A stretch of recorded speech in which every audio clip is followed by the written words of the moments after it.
Hi folks, welcome to week number 6 of Interpersonal Communications Online for summer of 2013. We are, like I had said earlier, over halfway through our course. We're at week number 6. We only have 2 weeks left after this week. Remembering that everything is due, we wrap up the semester on Friday, July 26th.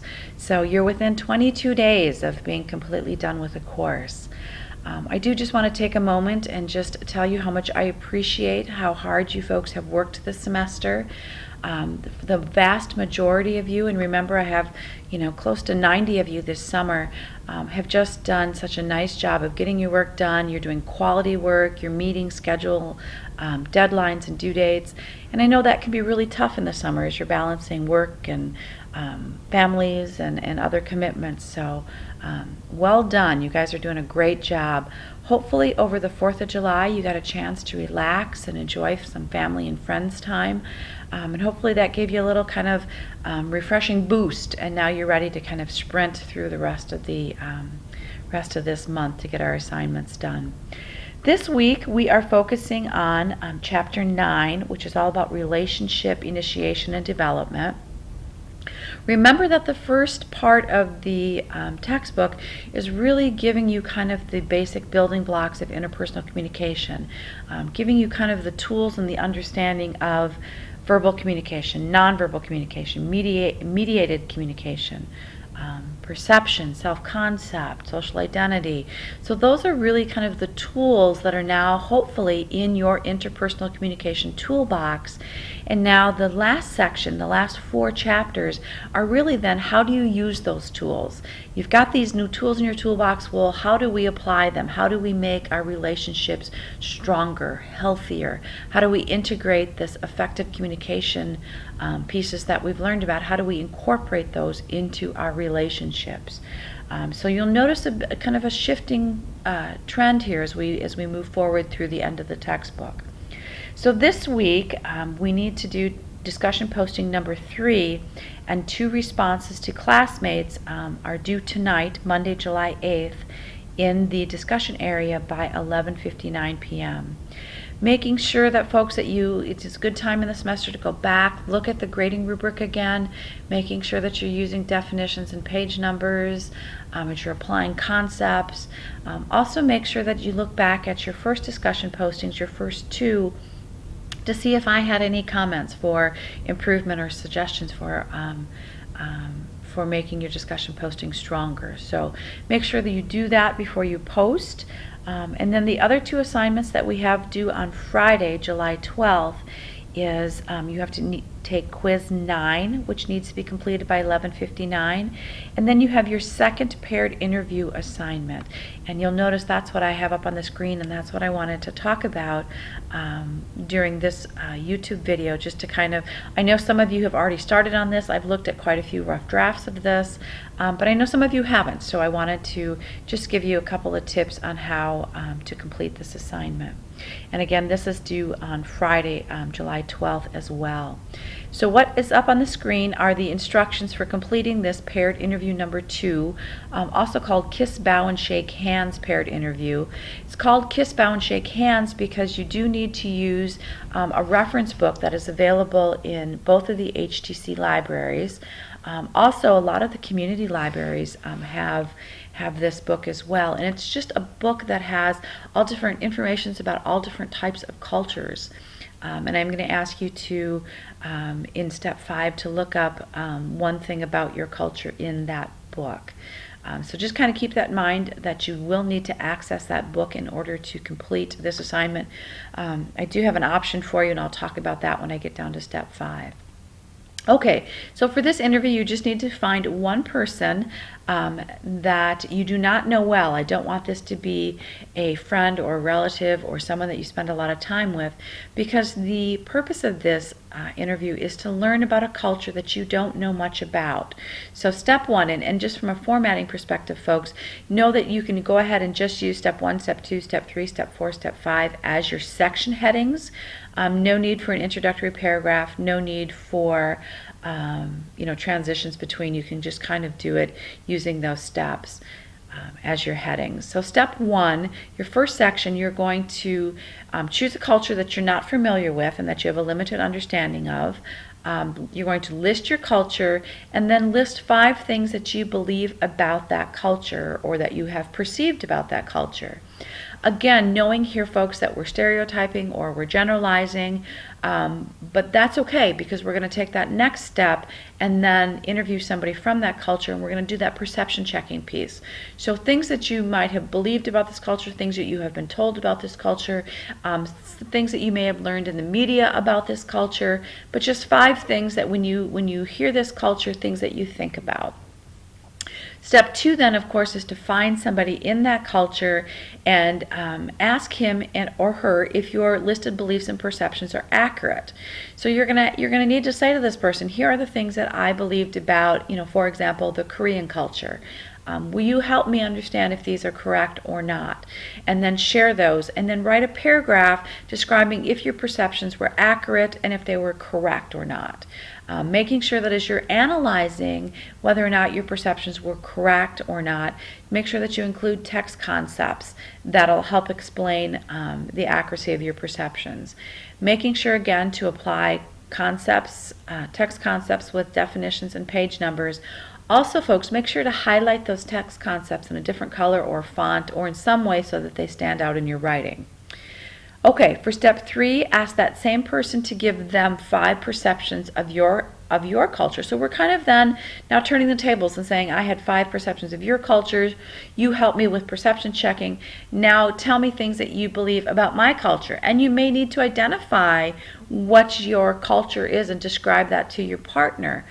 So for me, if I was interviewing somebody that he grew up in the Korean culture, I would need to say, you know what, I grew up in the Midwest. I am somebody who is part of the American culture.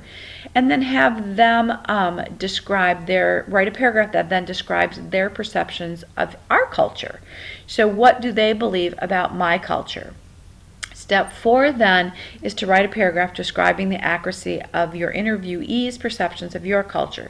So I asked my interviewee that was from Korea to give me perceptions about the Midwestern, small town Midwestern American culture. Now in step 4 then I describe whether or not I think my interviewee's perceptions were correct. Again, making sure that in my analysis I apply text concepts and theories. Step 5 is then to look up the chosen culture, which in this case would be the Korean culture that I learned about, in the Kiss, Bow, or Shake Hands book. And I want to find something in the book that I did not know. So again, we're furthering your research. We found somebody in that culture to do our research.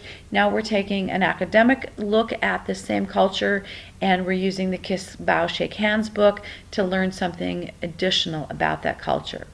Again, this book is in the school library on both campuses. If your chosen culture is not in this book, I need you to find another source. It could be a book, an article, a website that is reliable, and write a sentence or 2 describing the one thing that you did not know about your chosen culture.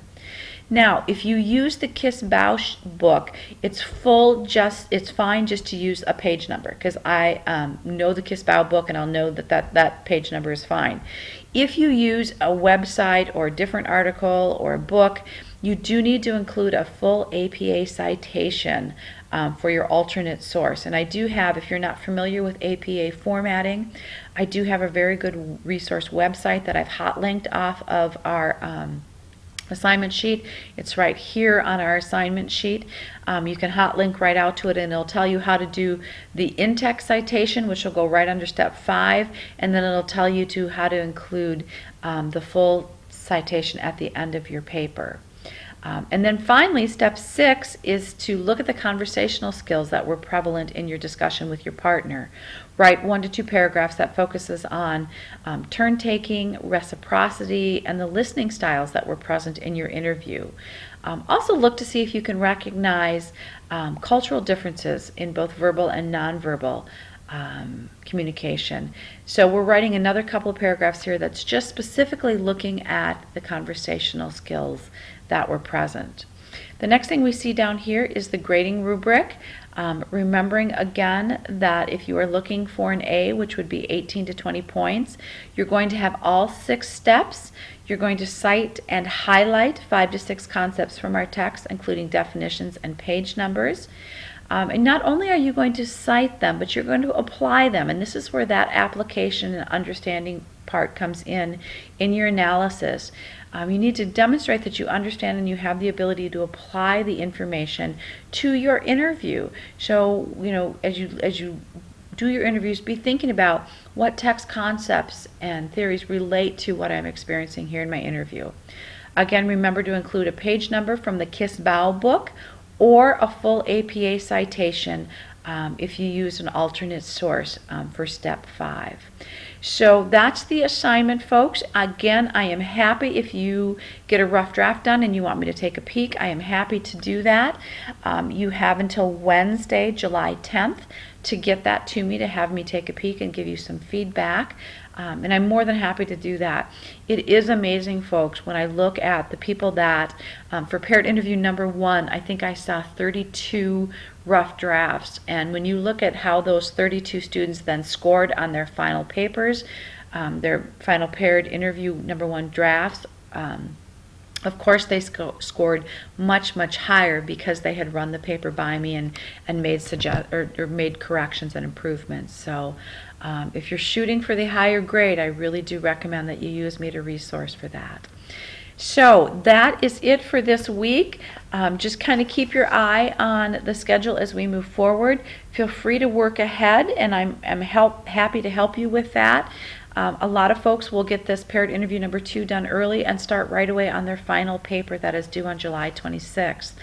And just a quick note, folks, that final paper, that intercultural film analysis that's due on July 26th, you are required to watch a movie, and you've got the assignment sheet and the movie list.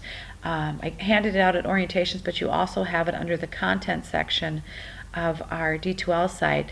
That assignment does take longer because you have to watch the movie, and most students will have to watch it a second time to be able to pull out examples and scenes from the movie. So, right there, if you're watching a movie, twice, you're looking at 6 hours just to do the movie watching.